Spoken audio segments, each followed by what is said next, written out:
Welcome to Just the Word, where we're reading through the Bible in 1 year. And I'm Net. Today's reading will come from Judges chapter 16 and 17. Judges chapter 16. One day, Samson went to Gaza, where he saw a prostitute. He went in to spend the night with her. The people of Gaza were told, "Samson is here." So they surrounded the place and lay in wait for him all night at the city gate. They made no move during the night, saying, "At dawn, we'll kill him." But Samson lay there only until the middle of the night. Then he got up and took hold of the doors of the city gate, together with the 2 posts, and tore them loose, bar and all. He lifted them to his shoulders and carried them to the top of the hill that faces Hebron. Sometime later, he fell in love with a woman in the valley of Sorek, whose name was Delilah. The rulers of the Philistines went to her and said, "See if you can lure him into showing you the secret of his great strength, and how we can overpower him so we may tie him up and subdue him. Each one of us will give you 1,100 shekels of silver." So Delilah said to Samson, "Tell me the secret of your great strength and how you can be tied up and subdued." Samson answered her, "If anyone ties me with 7 fresh thongs that have not been dried, I'll become as weak as any other man." Then the rulers of the Philistines brought her 7 fresh thongs that had not been dried, and she tied him with them. With men hidden in the room, she called to him, "Samson, the Philistines are upon you." But he snapped the thongs as easily as a piece of string snaps when it comes close to a flame. So the secret of his strength was not discovered. Then Delilah said to Samson, "You have made a fool of me. You lied to me. Come now, tell me, how can you be tied?" He said, "If anyone ties me securely with new ropes that have never been used, I'll become as weak as any other man." So Delilah took new ropes and tied him with them. Then, with men hidden in the room, she called to him, "Samson, the Philistines are upon you." But he snapped the ropes off his arms as if they were threads. Delilah then said to Samson, "Until now, you have been making a fool of me and lying to me. Tell me, how can you be tied?" He replied, "If you weave the 7 braids of my head into the fabric on the loom and tighten it with the pin, I'll become as weak as any other man." So while he was sleeping, Delilah took the 7 braids of his head, wove them into the fabric, and tightened it with the pin. Again, she called to him, "Samson, the Philistines are upon you." He awoke from his sleep and pulled up the pin and the loom with the fabric. Then she said to him, "How can you say, 'I love you,' when you won't confide in me?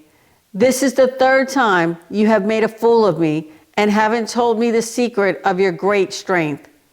With such nagging, she prodded him day after day until he was tired to death. So he told her everything. "No razor has ever been used on my head," he said, "because I have been a Nazirite set apart to God since birth. If my head were shaved, my strength would leave me, and I would become as weak as any other man." When Delilah saw that he had told her everything, she sent word to the rulers of the Philistines, "Come back once more. He has told me everything." So the rulers of the Philistines returned with the silver in their hands. Having put him to sleep on her lap, she called a man to shave off the 7 braids of his hair, and so began to subdue him, and his strength left him. Then she called, "Samson, the Philistines are upon you." He awoke from his sleep and thought, "I'll go out as before and shake myself free." But he did not know that the Lord had left him. Then the Philistines seized him, gouged out his eyes, and took him down to Gaza. Binding him with bronze shackles, they set him to grinding in the prison. But the hair on his head began to grow again after it had been shaved. Now the rulers of the Philistines assembled to offer a great sacrifice to Dagon, their god, and to celebrate, saying, "Our God has delivered Samson, our enemy, into our hands." When the people saw him, they praised their God, saying, "Our God has delivered our enemy into our hands, the one who laid waste our land and multiplied our slain." While they were in high spirits, they shouted, "Bring out Samson to entertain us." So they called Samson out of the prison, and he performed for them. When they stood him among the pillars, Samson said to the servant who held his hand, "Put me where I can feel the pillars that support the temple, so that I may lean against them." Now the temple was crowded with men and women. All the rulers of the Philistines were there, and on the roof were about 3,000 men and women watching Samson perform. Then Samson prayed to the Lord, "O sovereign Lord, remember me. O God, please strengthen me just once more, and let me with one blow get revenge on the Philistines for my 2 eyes." Then Samson reached toward the 2 central pillars on which the temple stood. Bracing himself against them, his right hand on the one and his left on the other, Samson said, "Let me die with the Philistines." Then he pushed with all his might, and down came the temple on the rulers and all the people in it. Thus he killed many more when he died than while he lived. Then his brothers and his father's whole family went down to get him. They brought him back and buried him between Zorah and Eshtaol in the tomb of Manoah his father. He had led Israel 20 years.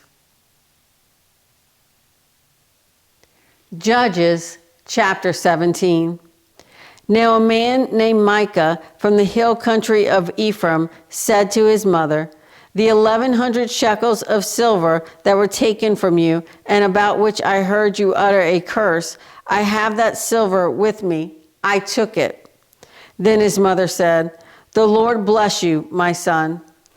When he returned the 1,100 shekels of silver to his mother, she said, "I solemnly consecrate my silver to the Lord for my son, to make a carved image and a cast idol. I will give it back to you." So he returned the silver to his mother, and she took 200 shekels of silver and gave them to a silversmith who made them into the image and the idol, and they were put in Micah's house. Now this man Micah had a shrine, and he made an ephod and some idols, and installed one of his sons as his priest. In those days, Israel had no king. Everyone did as he saw fit. A young Levite from Bethlehem in Judah, who had been living within the clan of Judah, left that town in search of some other place to stay. On his way, he came to Micah's house in the hill country of Ephraim. Micah asked him, "Where are you from?" "I'm a Levite from Bethlehem in Judah," he said, "and I'm looking for a place to stay." Then Micah said to him, "Live with me and be my father and priest, and I'll give you 10 shekels of silver a year, your clothes and your food." So the Levite agreed to live with him, and the young man was to him like one of his sons. Then Micah installed the Levite, and the young man became his priest and lived in his house. And Micah said, "Now I know that the Lord will be good to me, since this Levite has become my priest." Thanks for joining Just the Word. See you tomorrow.